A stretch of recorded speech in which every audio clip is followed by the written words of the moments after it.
Oiê, eu sou a Jaque Conceição. Esse aqui é meu canal Coletivo de Gege, um canal voltado para o letramento racial.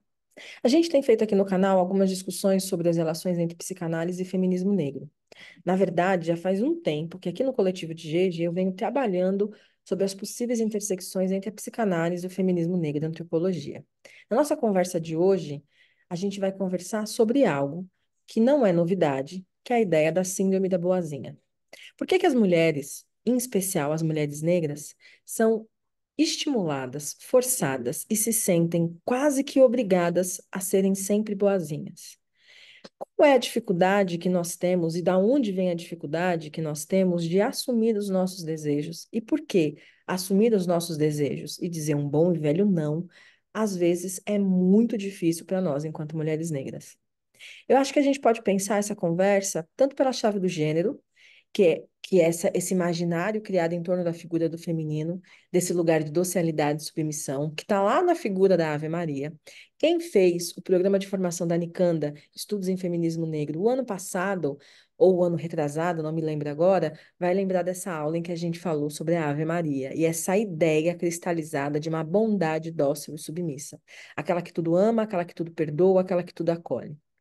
Mas tem também um lugar que a gente pode utilizar a ideia de intersecção, que é como é que quando a experiência de gênero se intersecciona, é atravessada pela experiência de raça, quais são os possíveis desdobramentos para isso?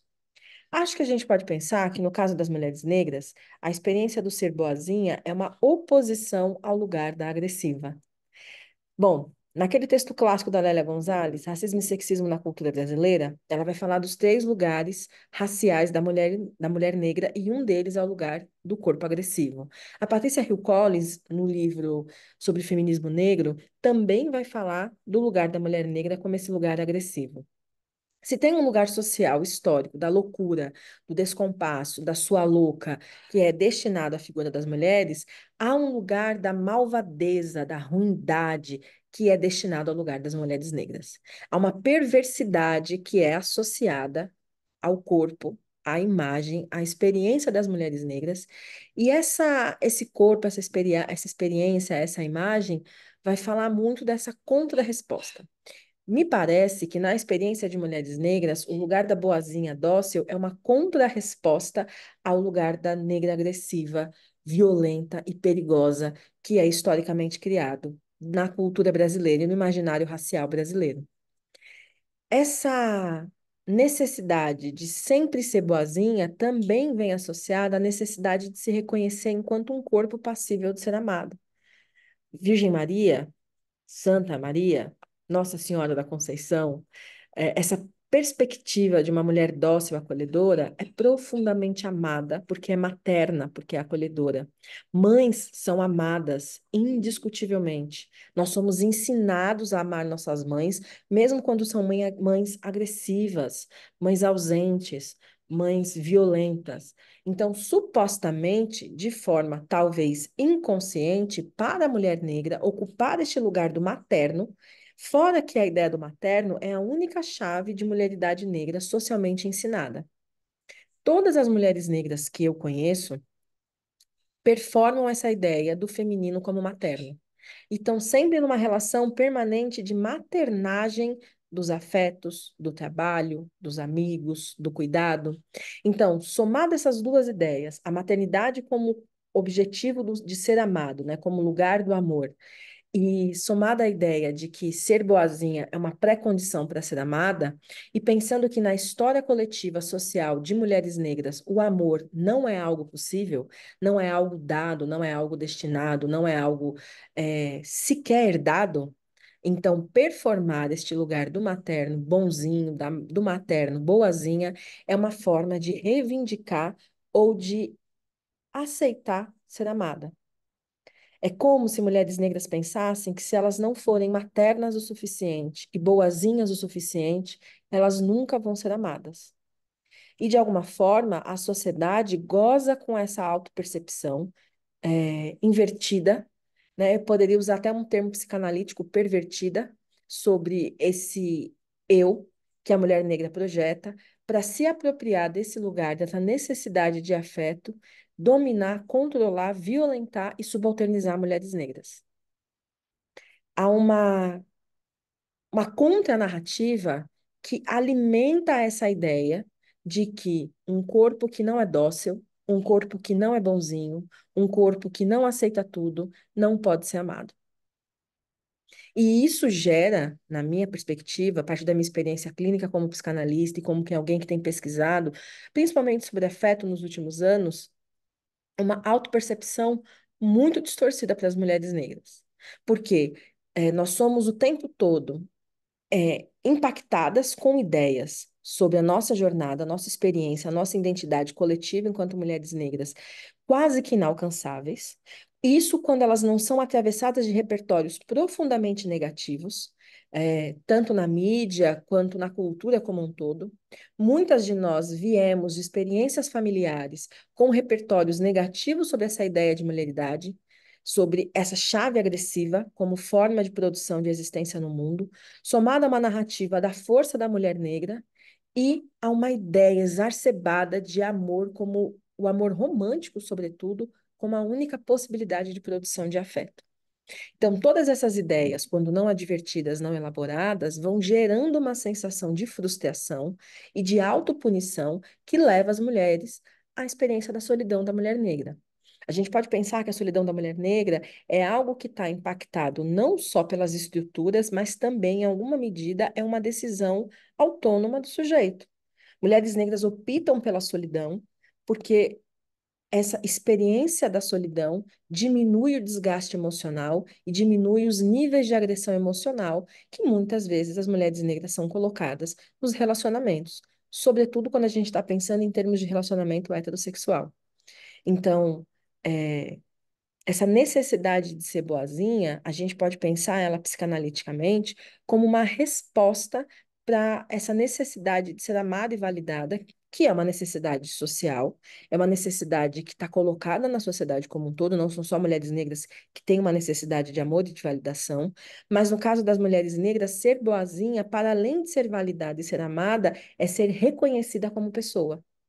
Ser boazinha para ser aceita, ser materna para ser acolhida, para ser incluída, para ser visualizada, é uma forma de reivindicar uma possibilidade de produção de eu.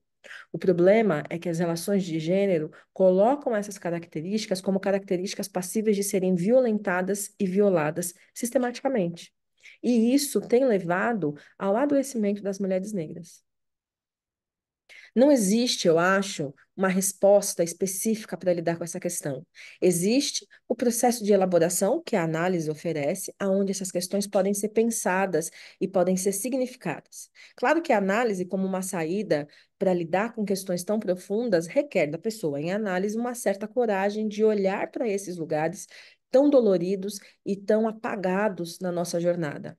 Na sociedade em que a gente vive, demonstrar afeto é demonstrar fraqueza. Ao mesmo tempo, só é digno de humanização, de respeito, de acolhida, de reconhecimento quem é humano.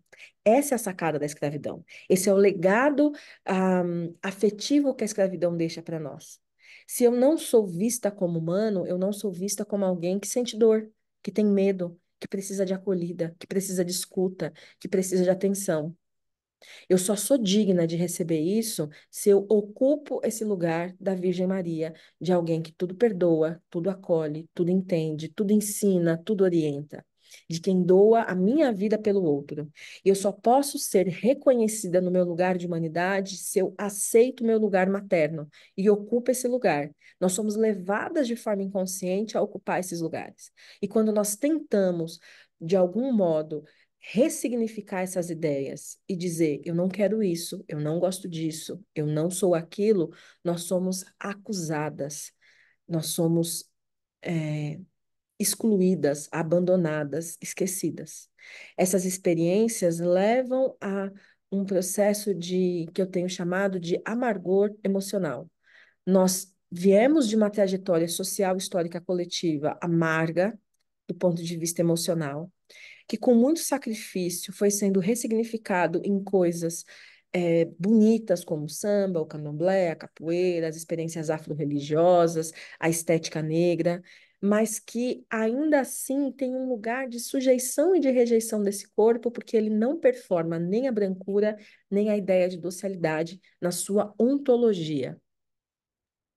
É impossível que pessoas com histórias de profunda violência social, comunitária, familiar e individual sejam pessoas completamente dóceis, amorosas, afetivas, nessa ideia quase ingênua que performa a ideia de feminilidade no mundo branco.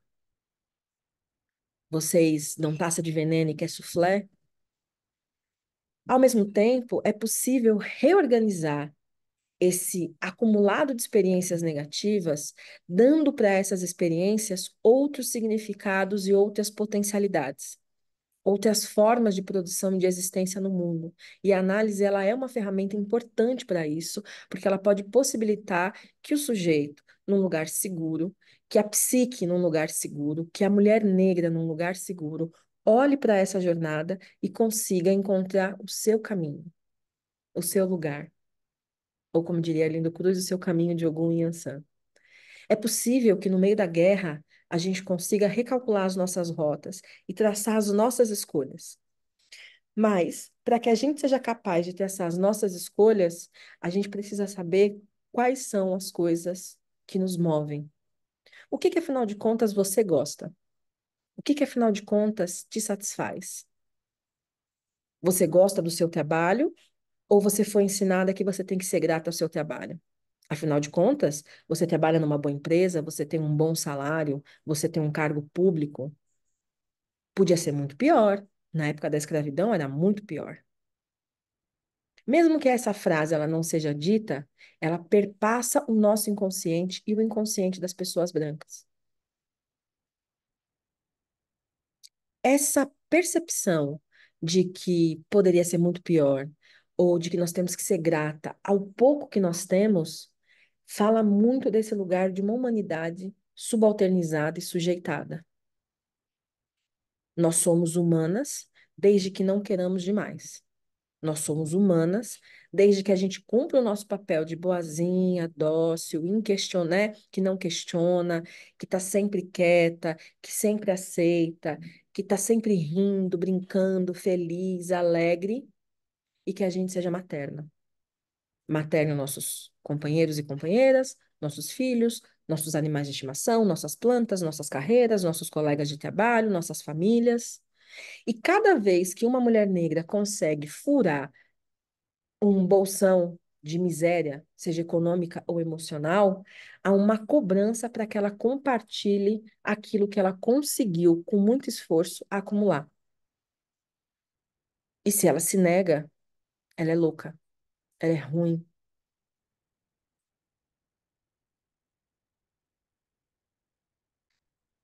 Na minha jornada, a análise, ela é um lugar importante. Pensar a psicanálise teoricamente tem me ajudado também a pensar sobre esses lugares. E o que fica para nós, enquanto mulheres negras, nesse nosso exercício, é a pergunta permanente: qual é o seu desejo?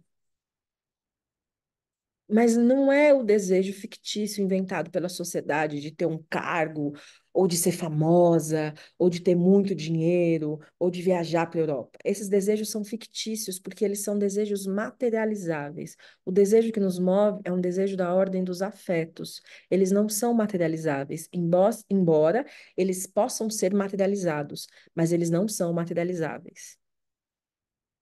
Essa ideia da satisfação pessoal atrelada à satisfação profissional, ela é uma ideia fictícia de experiência que está baseada lá na ideia do homem branco e que a gente, por exemplo, vem discutindo sobre isso no curso Psique Branco Brasileira.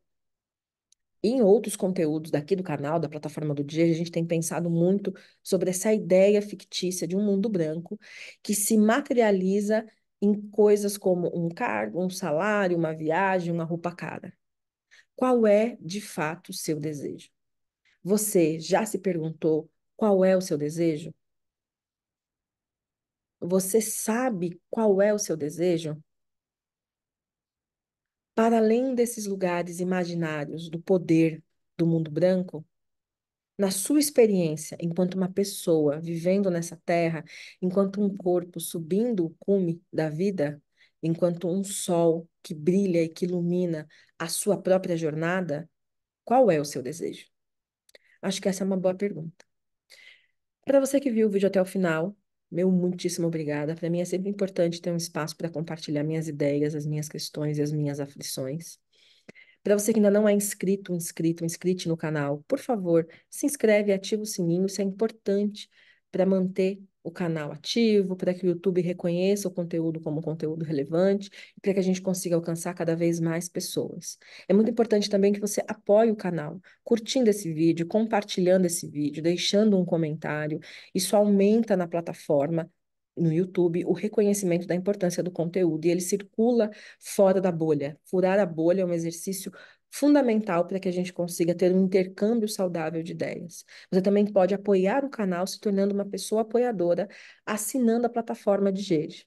Além de acessar cursos e conteúdos exclusivos destinados às pessoas apoiadoras, você ainda tem descontos nos cursos que acontecem regularmente na plataforma, principalmente cursos voltados para as áreas de psicanálise e feminismo negro.